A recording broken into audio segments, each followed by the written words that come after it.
very much, Eva, for organizing this activity as part of celebration to mark International Criminal Justice Day. We have had a very lengthy and detailed presentation, looking broadly at the emergence of international criminal justice systems. What I intend to do here briefly is to explain what the ICC is and what it is not, very broadly. If you follow the presentation of the previous speaker, he captured quite extensively some of the functions of the ICC as provided for in the Rome Statute. Exactly 16 years today, you might as well say happy birthday ICC, because exactly 16 years today, the world, I'm saying the world because representatives from different parts of the world came together in Rome in 1998 to discuss the establishment of the International Criminal Court. So today is the birthday of the ICC. I want to discuss briefly the history, the main features of the court, highly highlighted in Ravi's presentation. The main features, what is it that makes the ICC different from other tribunals that exist alongside it, and briefly the current situation and cases before the court, and we look at the organs of the court. As I mentioned already, in 1998, states came together in Rome to discuss the establishment of the International Criminal Court. But as well mentioned, several other tribunals had existed before the establishment of the ICC. The ICTY, which is the National Criminal Tribunal for former Yugoslavia, established in 1993. A year just after that, the Rwandan Tribunal, the International Criminal Tribunal for Rwanda, was established. These are organizations established through the support of the United Nations Security Council. The world came together in 1998, converging a total of 160 states, I think 3 intergovernmental organizations, 236 non-governmental organizations to discuss the establishment of the ICC. The Rome Statute, the legal basis for the establishment of the ICC, was adopted on 17 July 1998. It, however, entered into force on 1st July 2002. This date is extremely significant because the ICC will only investigate and prosecute crimes that have been committed after 1st July 2002, and Rodney mentioned extensively some of the crimes which we can look at briefly. Today, the ICC has a membership of 122 states with 139 signatories. We just looked there a map of the geographical distribution of the membership of the ICC, and already let me address a myth that ICC targets Africa. From that distribution, you can see that 34 African states have ratified the Rome Statute of the ICC. African states form the single largest majority bloc of the membership of the ICC, which goes to suggest that Africans do not condone impunity. They are partners in seeking accountability for the most serious crimes that are committed against humanity. By saying that ICC targets Africa, we are only concentrating on a handful, most of the time less than 5 in a situation, a handful of accused persons, and we seem to have forgotten thousands of victims who may have suffered in one conflict or the other within the African continent. The important features, the crimes the court looks at, the jurisdiction, how the court exercises its jurisdiction, the principle of complementarity, which was mentioned by the previous speaker, and victims' participation at the ICC. The ICC will investigate and prosecute the most serious crimes that are of concern to the international community.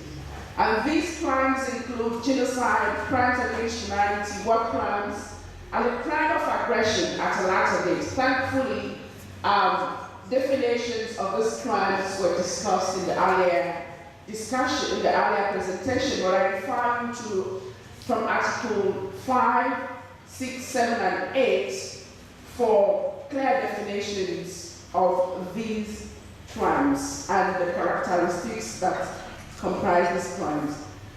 The ICC will only investigate and prosecute these categories of crimes when they are committed within the territories of state parties or state parties otherwise accepting the jurisdiction of the court, or if they are referred to the ICC prosecutor by the Security Council. So we have these conditions, preconditions to the exercise of jurisdiction. The prosecutor normally asks the following questions. Did the alleged crimes take place on the territory of a state party, or has the state accepted the jurisdiction of the court? Is the national system of justice genuinely willing and able to prosecute persons who may have committed the crimes? Are any other jurisdictions looking into the alleged crimes? Were the crimes committed after 1st July 2002? Do the alleged crimes in some total fall within the jurisdiction of the court? Which crimes are they? When were they committed? Where, and nationality of persons who may have committed the alleged crimes. There are several ways in which situations can be referred to the ICC. Today, quite a number of people around the world are asking the questions, why is ICC not in Syria? Why did ICC intervene in Libya and other parts of the world? These are the guiding principles to triggering the mechanism of the ICC. State party referral. States that are signatories to the Rome Statute have the possibility of requesting the prosecutor to intervene within a situation if the state is unable and unwilling to do so. The principle of complementarity here is very important because the ICC is a court of last resort. It will only investigate and prosecute if a state is unable and unwilling to genuinely investigate the alleged crimes. So we have states that refer their situations to the ICC. But let's keep in mind that a referral does not automatically generate an investigation. The prosecutor will first carry out a preliminary analysis of the situation to answer several questions. What crimes, when were they committed? Is the state willing and able to genuinely investigate the crimes? So today, several states have referred their situations to the ICC. Uganda being the earliest referral to the court, the Democratic Republic of the Congo, the Central African Republic. In fact, for Central African Republic, now there are two cases. Central Republic 1, Central Republic 2. Two referring to ongoing conflict in the Central African Republic. There is the situation of Mali also arising from a self-referral, and the fifth one of Ivory Coast, which started first by signing a declaration accepting the jurisdiction of the court. Ivory Coast in the beginning was not a state party to the Rome Statute, but it signed a declaration and invited the ICC to investigate the crimes that were committed within the territory in the context of a post-election violence. So we have 5 situations arising from a state party referral. A second trigger mechanism is Security Council referral. The Security Council has the possibility of referring a situation to the ICC, whether or not the state is signatory to the Rome Statute is not important as far as this article is concerned. So the Security Council can refer and can also defer. Examples of states that have been referred: Libya, and we have the situation of Sudan. The third possibility is the prosecutor acting proprio motu, as mentioned earlier. But before the prosecutor could initiate an investigation proprio motu, she needs first, now I say she, because the prosecutor is a female, she needs the authorization of the pre-trial judges. The first situation referred to the court through a proprio motu system is the situation of Kenya, whose details I assume we all know. The prosecutor received information that crimes against humanity may have been committed during the post-election violence in Kenya, and took the view that nothing has been done to investigate those crimes, and requested the office of the judges to grant him authorization to investigate. I also mentioned already the possibility of a state signing a declaration and inviting the ICC. Extensively, we dealt the issue, the principle of complementarity, which is a key feature of the ICC.